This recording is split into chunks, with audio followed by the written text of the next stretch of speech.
today I'm going to show you how I make my oatmeal. I have laid out for you all the ingredients that we're going to be using. You will need 1 can of evaporated milk, old-fashioned oats, quick oats, butter, sugar, salt, cinnamon of your choice. It could be cinnamon sticks or ground cinnamon, nutmeg, milk of your choice, and you will need a saucepan like this one and measuring cups. So let's get started. Put in 1 cup, 2, and I think that's about, let me see. So I usually eyeball this, but I'm measuring it for the sake of the video so you guys can know how much to use. I'm gonna put 1 more cup. So you want to add 3 cups of quick oats and it'll look like that. And then you're going to add 1 cup of the old-fashioned. The reason I do that is because I like to have a little texture in my oatmeal. So let me add that now. So that's 1 cup. So you want it to be about, look like that, and then I'll mix it all together and you'll see. So when you're going to make this, you want to start with your dry ingredients first, and that's what I'm doing now. So about that much. So it was about like less than 1/4 of a teaspoon. And now we're going to put 1 tablespoon.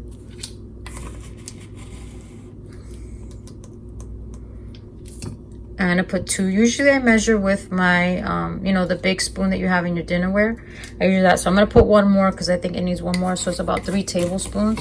And you're probably thinking this is a lot of sugar, but honestly, after you cook it, you really don't taste it. So for the nutmeg, I just do a dash.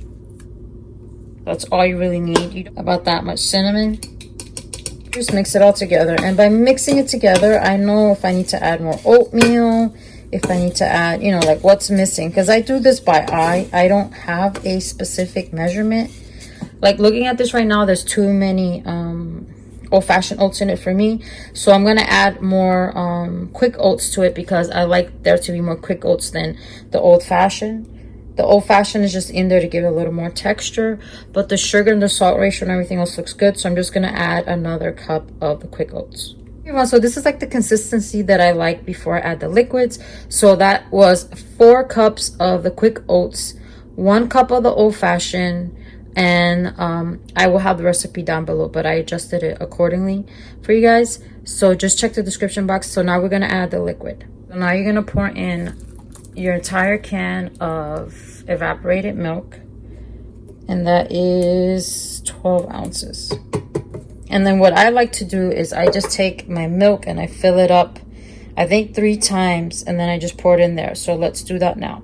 Remember, you can customize this recipe to have whatever your dietary needs are. This is just how I grew up with my oatmeal and absolutely love it.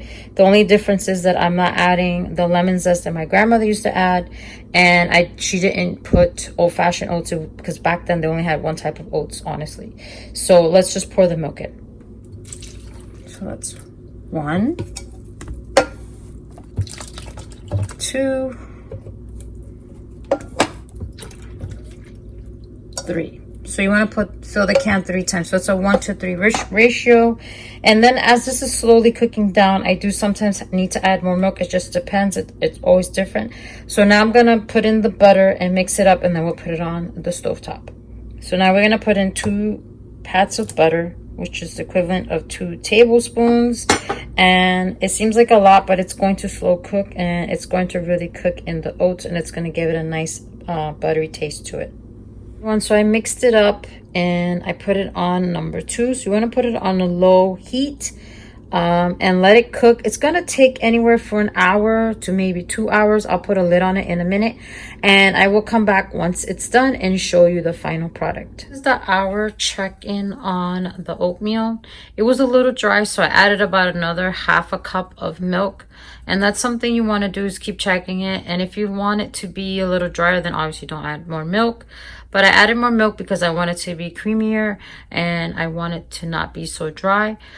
So now I'm going to cover it and let it cook again for at least another 30 to an hour depending. So I will check back in 1 more time, and at that point it will be ready. So this is the 2-hour mark. So this is what our oatmeal looks like. It is done and ready to be plated. Okay, everyone, so here is the finished product. So I hope you guys were able to follow along.